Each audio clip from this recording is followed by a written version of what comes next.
Sally Vileba from Davao City. And we decrease. No? Because that is our ministry. No, dito po tayo tinawag ng Panginoon. And I'm so thankful to God na tonight I'll be sharing to you once again the true worship. No, ano ba yung totoong worship? Are we true worshipers of God? Yes, amen. Are we true worshipers of God? Amen. So God is looking for true worshipers. Ito po yung gusto ng Panginoon sa atin. And true worshipers, and I believe that each one of us, ang worship po is our response to God. Response po sa ginawa ng Panginoon sa atin. Worship is not something that we make. Worship is not something na gusto natin. But worship comes from God. Ito po ang response natin.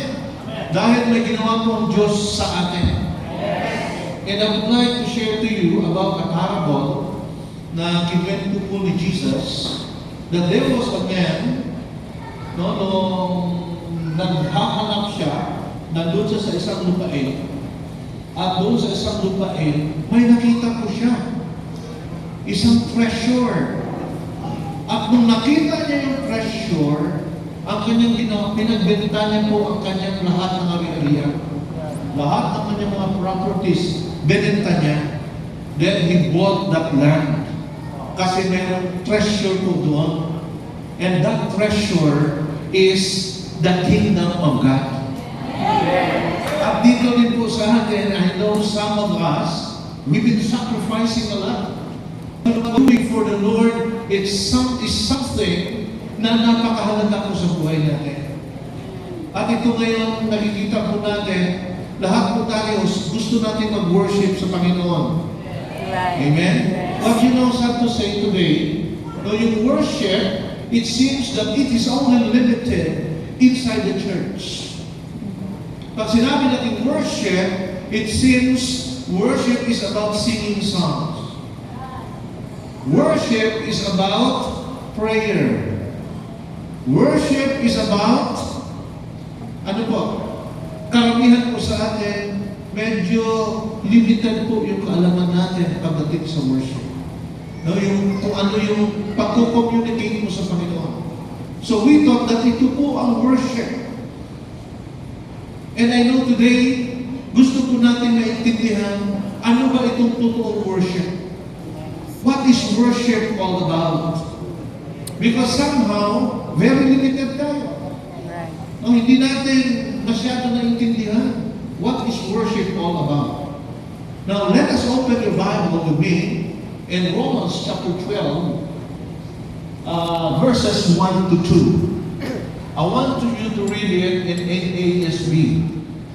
Let's read together. Go. Therefore, I urge you, brethren, by the mercies of God, to present your bodies a living and holy sacrifice, acceptable to God, which is your spiritual service of worship. And not conform to this world, but be transformed by the renewing of your mind, so that you may prove What the will of God is, and that is His good and acceptable and pleasing. Let us pray to the Lord. Father in heaven, we're so thankful for this wonderful evening that we can listen from your word. Lord, I pray that we may hear your voice tonight. Amen. Lord, as we study your word, as we discover who you are in your word, Lord, I pray that you are going to transform us, that you are going to inspire our faith, Lord, that you are going to help us understand the things that we are doing for you. Thank you, Father God, for you are here with us. Thank you for your Holy Spirit that will illumine and enlighten us tonight. We bless you and we honor you. Thank you, Father God. In Jesus' name we pray. Amen. So this passage came from the book of Romans, which was written by Paul. Now this is the transition of Paul in his writings. Now from chapter 1 until chapter 12 is a transition Because in chapter 1 to 11, he's talking about the doctrine of God.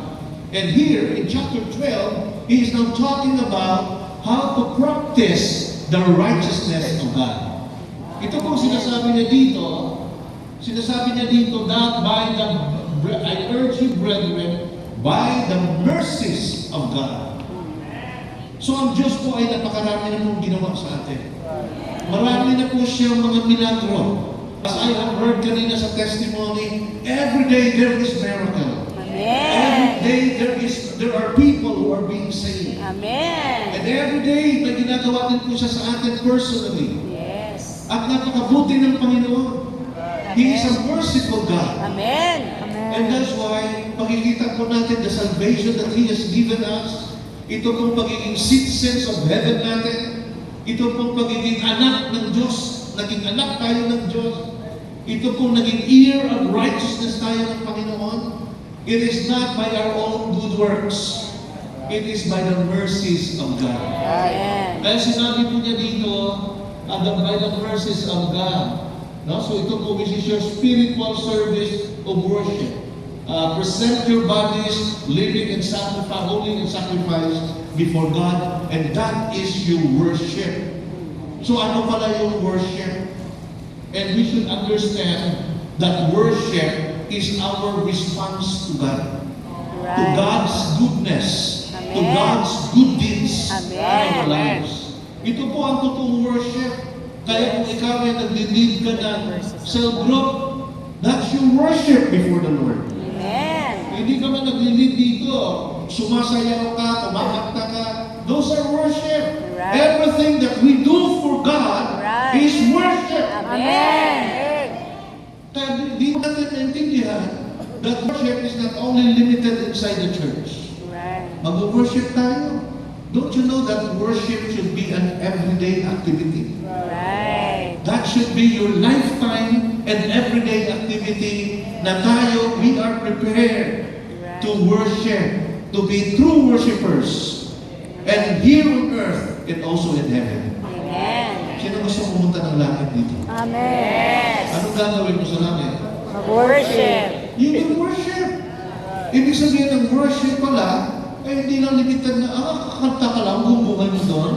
Hindi maglilingkod ka sa Panginoon. Amen. Ito po yung totoong worship. Amen. Kaya dito ngayon, tatanungin natin, how should we worship God? Paano ba natin yung worship ang Diyos? Tama ba yung ginagawa natin? Tama ba yung ginagawa ko para sa Panginoon? Because worship is our response to what God has done to us. Yung pagbibigay mo sa Panginoon, that is your worship to God. Right. Kaya how do we worship God? How should we worship Him? No? So dito, makikita po natin in chapter 12, verse 1, it says, by giving ourselves to God. Pagbibigay po ng buhay natin sa Panginoon. Kasi sinabi po niya dito, I urge you, brethren, to present your bodies a living, holy sacrifice, acceptable to God, which is your spiritual service of worship. Ibig sabihin, when a person gives his life to the Lord, that is worship. Ang worship ay hindi lang mo kanta. Yung pagbibigay mo ng buhay mo sa Panginoon. Amen. Ibig sabihin, dito noong unang panahon, in the Old Testament, they give their worship to God by giving sacrifices. Amen. But then, sacrifice. Right. Patay na kayo. For them to give worship to the Lord, to give sacrifice to the Lord, patay. Ibig sabihin, one-time event lang. Pero yung nire-require ng Diyos sa atin, it should be a living sacrifice. Amen. Ito po yung worship Amen. na nire-require ng Diyos sa atin sa church. Right. Because Christ has risen. Amen. Ibig sabihin, dito, present your bodies is to give, offer, or to become enslaved by God. Ibig sabihin, to become enslaved, that you are to serve Him. Yes. Pag nagtatrabaho po tayo, we are enslaved to our boss. Right. Paano ka nagtatrabaho? Talagang bigay tudo. Right. Diba? Talagang all effort. Right. Mag-overtime ka pa. Nagagawa ba natin kay Lord yun? Yes po. Yes po. Sino bang mas may maraming binigay? Yung company mo o si Lord? Si Lord po. Pero paano ka? Paano worship? Mukhang mas worship mo pa yata yung company mo. Kapatid, kasalanan mo yan. Because God wants us to worship Him alone. Right. Sa pagbibigay ng sarili natin. To present your bodies. Ito po ang worship na tinitingnan ng Panginoon sa atin. Na ang tanong dito, did you give your life to God? Naibigay mo ba ang buhay mo? Amen. Pastor, ang dami mong self-group, ang dami mong mga, ang dami mo lang ginawa sa Panginoon. Alam mo, hindi po yan susubra sa ginawa ng Diyos. Nakakalilang ko yan. Kulang pa rin. Kahit ibigay mo pa ang buhay mo sa Panginoon, kulang pa rin yan. And that's why tayo po, Right. wala po tayong karapatang magreklamo. Tama po. Kaya pag may naging ginawa sa Panginoon, Taba, don't nagbibigay din complain. ng PowerPoint. Kasi mas maraming ginawa ang Diyos sa atin. And He requires us to give ourselves before Him. Amen. Are you aware, mga kapatid? Amen. Nagigising po ba tayo? Yes po. May panahon po ba tayo, nagre-reklamo na tayo, daming ministry, may trabaho pa ako, mayroon ba ako? Yung trabaho mo sekundary yan.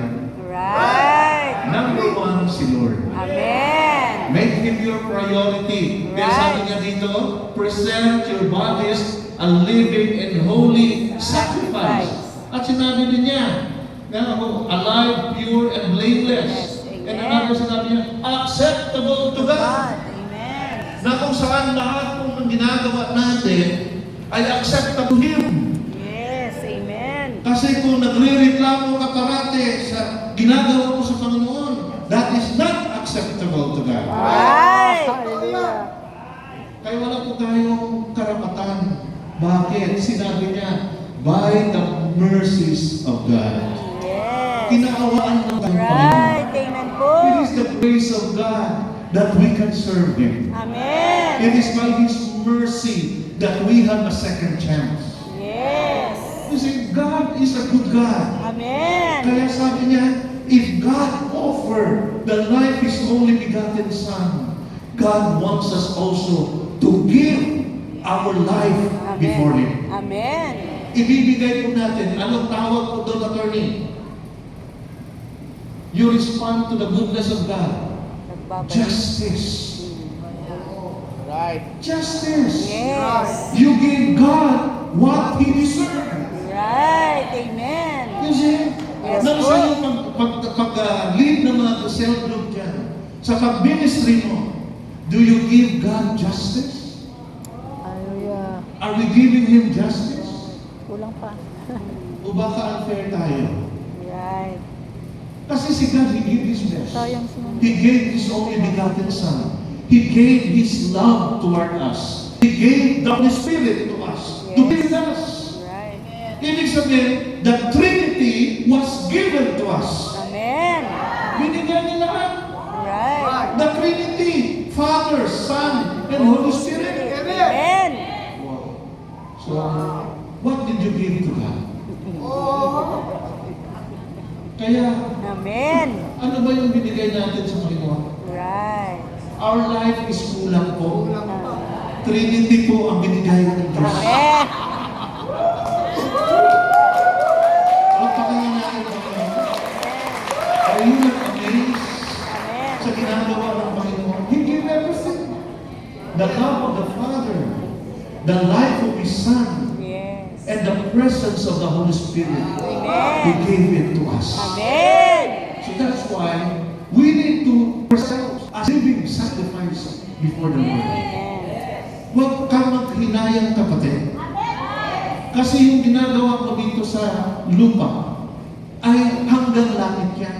Yes. Pero yung ginagawa mo sa trabaho mo, hanggang hanggang dito lang yan. Tama. Pag nasa sementeryo ka na, wala na. Right. Pero ito ginagawa natin, even if we die, it is an eternal work na ginagawa ko natin sa Panginoon. Kaya, it is worth it na ibigay mo na yung best mo. Amen. Ibigay mo na ang lahat-lahat sa Panginoon. Yes. Hindi mo yan alam, kahit ibigay mo lahat pera mo, kulang pa rin yan. Yes. Good. Kahit ibigay mo ang pamilya mo, kulang pa rin yan. Yes. Hindi mo yung sapat sa kabutihan ng ginawa mo ng Panginoon. Amen. And this Amen. is we need to thank Him. Amen. Now, ito po yung ginagawa natin that we need to offer our lives as living, Amen. holy, acceptable to God. Yes. Because that is your worship before the Lord. Amen. So if you want to truly worship God, dapat kailangan po na ibigay mo ang lahat. Amen. Ibigay mo ang buhay mo. Right. Kung meron pong nagkwentuhan ko yung baboy at saka manok. I don't know if you heard of that. No, yung manok, nagmayabang. Sabi niya, ako talaga, everyday ako nagbibigay ng itlog para mapakain yung community. Alam mo, mayabang siya. So yung naman yung baboy, medyo na-insecure. Kaya sabi niya, mabuti ka pa everyday. Ako, ang binibigay ko, bacon lang. Pero one time yun. Kasi kung nagbigay ako, patay na ako. Pero ang manok buhay pa rin. So ano ka ba? Manok ka or baboy? Kasi ibig sabihin, tayo, sometimes it's partial. Hindi Right. talaga buo yun. Right. Kaya nakakahiya sa Panginoon. Yes. Na kung saan whenever you give to God, you give your life. to Him. Amen. Amen. Ito ang worship, mga kapatid. Kasi kung partial ka lang, hindi ang worship. Binigyan ng kapitatan ng Panginoon. Right. Worship. Ibig sabihin ang Diyos. Amen. That's why God is reminding us tonight Right.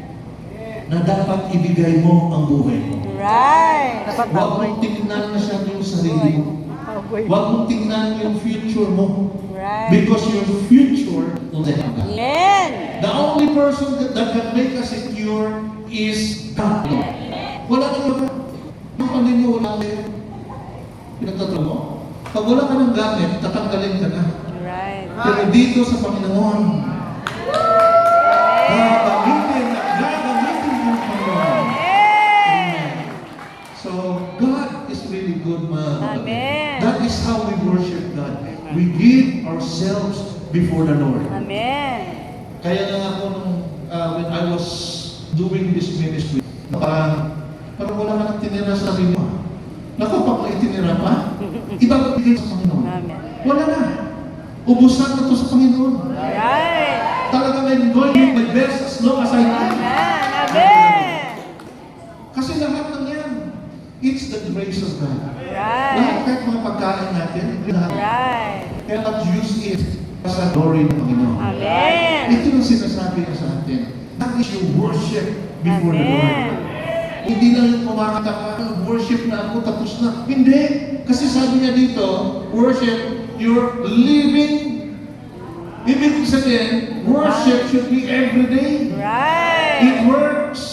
Kahit nasa trabaho ka, still you are doing worship before the Lord. Right. Kahit nasaan ka, you are doing worship before the Lord. Right.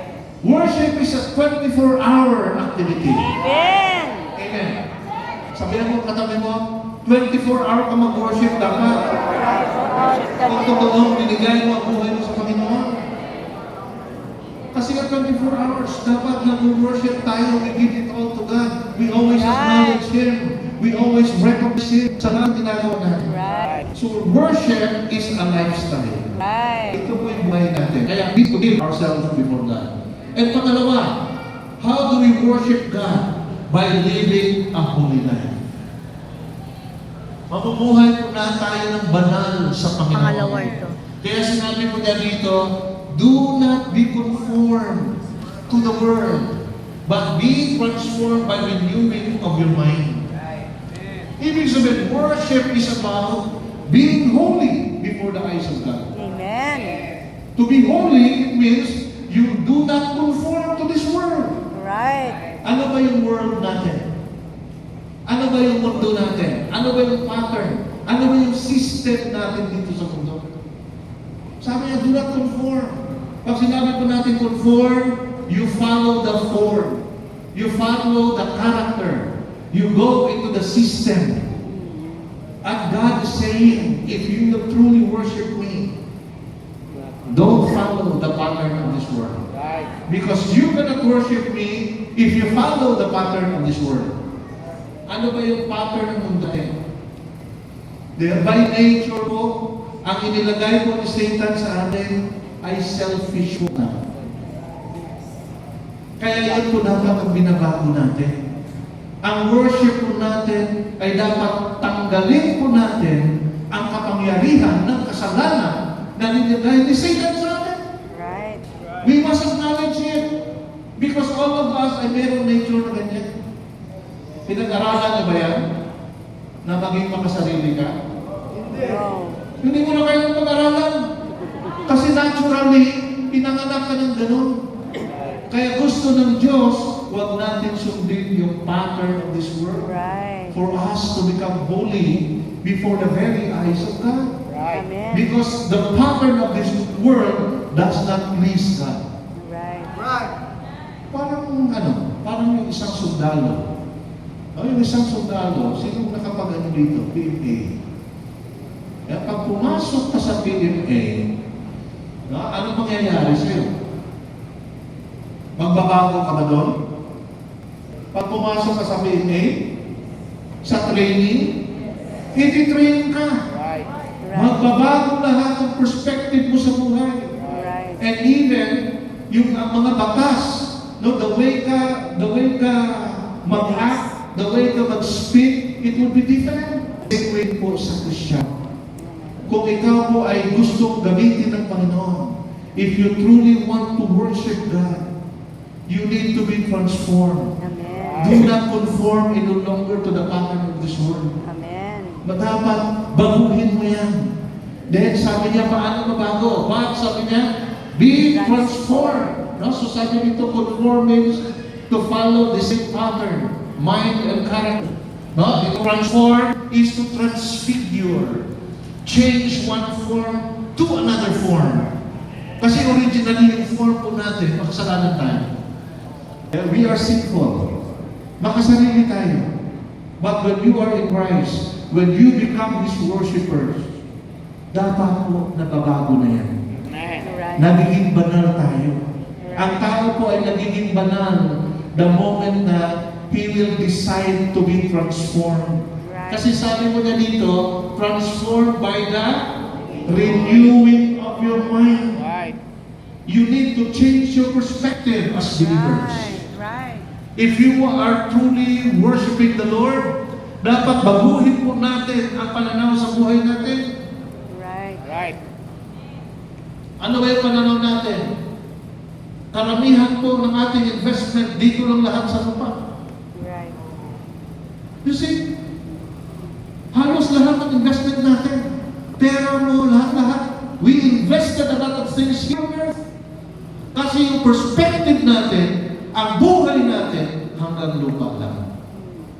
We need a perspective na ang pananaw mo, bakasyonista ka lang dito sa lupa. You're just foreigner in this world. The real world is in heaven. Amen. Dahil ikaw ang totoong worshiper mo, Amen. ang totoong tahanan po natin, ang totoong tirahan natin, ay hindi dito sa lupa. Right. Nandun po sa langit. Sabihin mo sa katabi mo, tagalangit ka pala. Tagalangit ka pala. Tagalangit ka, kapatid. Ba't parang ayaw mong maniwala? If you are a true worshippers of God, ibig sabihin, tagalangit ka. Kaya yung investment mo dapat panglangit din. Amen. You invest treasure here on earth. Kaya Amen. sabi ni Jesus, treasure earth, where Right. moth and rust will destroy it. Right. But invest yourself in the treasures of heaven. Amen. No one can destroy it. Amen. No one take it? Ito pong ginagawa natin sa ating mga ministry. This is our investment in heaven. Amen. Dahil mga totoong worshipers po tayo. At Right. ang mga totoong worshipers, papasok sa langit. Amen. Tagalan na tayo mga kapatid. Change your perspective. Don't invest so much of your time dito sa lupa. Panandalian lang yan. Use it para sa mga heavenly treasures. Amen. Gamitin mo. No, wag mong ipunin yan dito kasi hindi mo din maiipon. Right. No, nagkakaroon ng inflation, nagkakaroon ng matataas yung presyo. Yung tinatago mo sa bangko, mawawala din yan. Right. Gamitin mo sa Panginoon. Baguhin mo yung perspective mo sa buhay. Right. I'm not saying na hindi ka na magtrabaho. I'm not saying na hindi ka na mag-ipon. Mag-ipon ka. Magtrabaho ka para sa Panginoon. Amen. Amen? So kaya napakaganda na tayo tama yung perspective natin sa buhay. Right. Alam mo saan ka papunta. Alam mo kung ano yung ginagawa mo dito ngayon sa lupa. Right. Or else, magsisisi ka sa huli. Right. Because today, a lot of Christians today are very materialistic. Right. And so sad, even, sorry to say, even the religious leaders, puro pera lahat ang problema. Actually, kung ikaw ay nagtatrabaho sa Panginoon, huwag mong problemahin ang pera. Yes. Ganyan Amen. ang ginagawa mo. Eh, si Lord ang amo mo eh. Right. Amen. Ibig sabihin, kung si Lord ang amo mo, sa mga finances na yan, siya ang bahala. Amen. Always obey the Lord. Right. Because you are a true worshiper of God. Amen. Totoo kang nagsasamba sa Panginoon. Amen. Kapatid, now be transformed. Amen. Live a holy life. Amen. Change your perspective. Right. Renew your mind. Right. Huwag po tayo magpadaig sa mga nararamdaman natin. Right. Dahil yung nararamdaman po natin ay hindi lahat sa Diyos. Right. Karamihan yung gusto lang natin. Right. So that we may spend it in our pleasure. Right. So lahat po yun, ang sensyo natin, yung struggles natin dito, yung mga problema mo, lahat po yan ay dahil sa hindi natin naabot ang gusto natin. Totoo ba? Right. Po. Hindi ba kayo naka-extend na kasi hindi ako naabot dito, hindi ko naging magandang sasakyan, hindi ako nagpatayo ng bahay, hindi ako, puro lang sa'yo. So ibig sabihin, kung tayo po ay totoong worshiper ng Panginoon, we must live a holy life. Amen. We must center our life in the Lord Jesus Christ. Amen. Sa gawain po ng Panginoon. Ito po yung nagpapatunay na tayo ay totoong worshiper ng Diyos. Amen. And pangatlo, we need to walk Pangatlo. in His will. Madlo, walking. As true worshipers of God, true worship is not just the song. True worship is walking according to the will of God. Amen. Sabi po niya dito, okay, so that you may prove what the will of God is. That which is good and acceptable and perfect before God. So sinabi po niya, prove, we need to approve, discern and examine. Then, the will of God, the desire of God, the purpose of God, the decree of God. Then, sabi dito, ano ibig sabihin na? Sinabi po niya dito, it should be perfect. Perfect means complete and has good moral character. Ito po yung totoong worship sa Panginoon.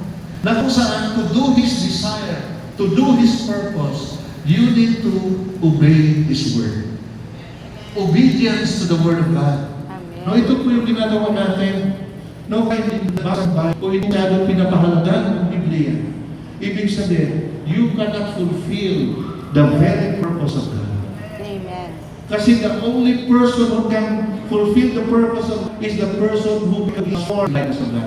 Amen. No, dahil wala siyang ibang iniisip kundi at least ang Panginoon. Amen. To walk in His will, ibig sabihin, you need to obey the Word of God carefully. Right. Ito po ang totoong worshipers. No, nag-aaral ang Diyos. Talagang inamo anong gusto ginagawa sa iyo ng Panginoon.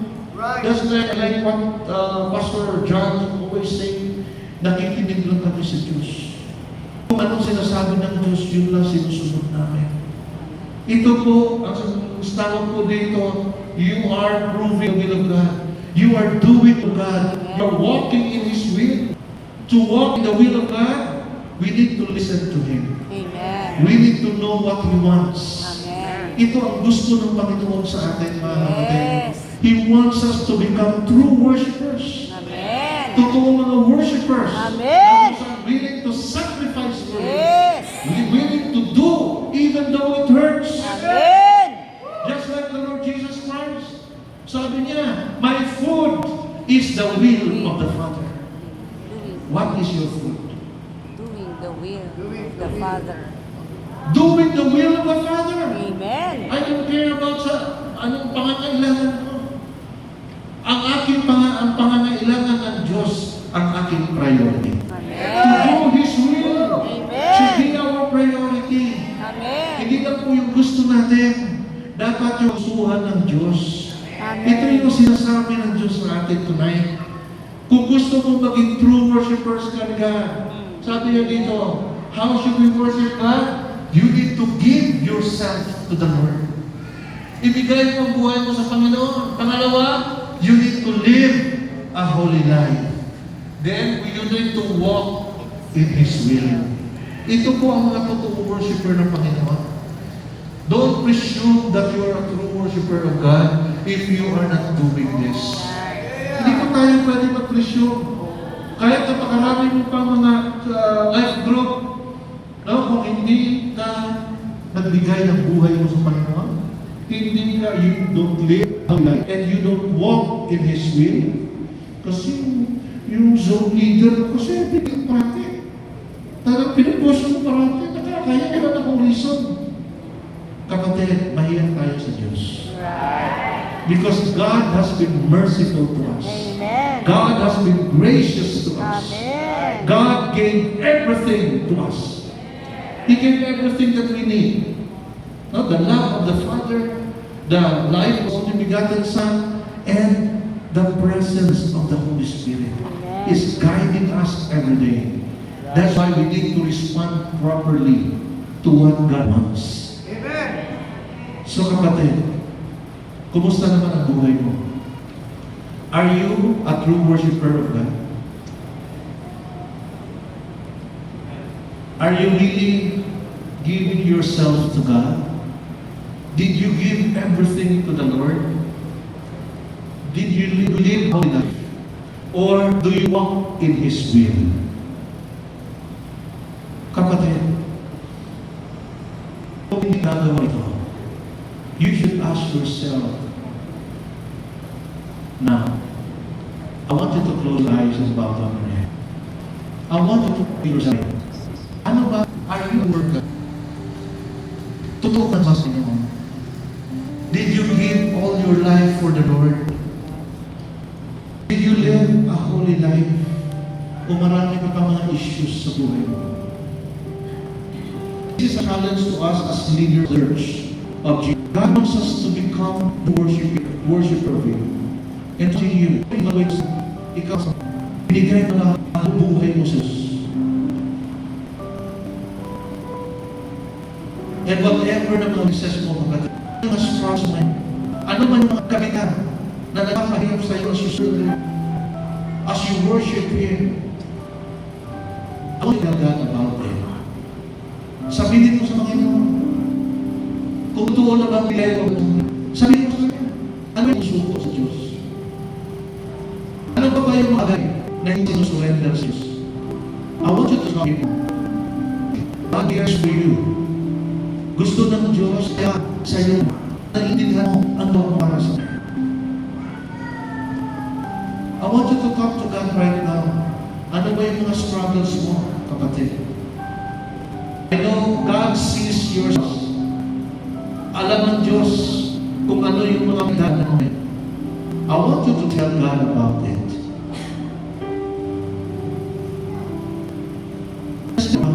Sabi sa kanya, ano sa atin? Understand what is worship. Maraming salamat mo sa pagtuturo sa atin. Kailan po namin hindi na nagawa namin. Meron pa pang bagay na hindi pa naisip. Meron pa mga ugali sa buhay namin na hindi pa talaga nababago. Lord, Minsan dito kami. If we are really walking in your way, Lord, we surrender and have gracious to us, that you be merciful to us. Lord, nakakaya ko sa iyo dahil nakakabuti mo sa amin. Sometimes we fail you. Sometimes hindi namin nagagawa ang kagustuhan mo. Panginoon, sabi tonight, ikaw, Panginoon, ang may tataas. That we will become a true worshiper na amin pong ibibigay ng buong-buo ang aming sarili. Na kami po ay magbabago, that we are going to live a life that you live. Lord, according to your purpose, ang sa amin. Holy Spirit, Holy Spirit speaks.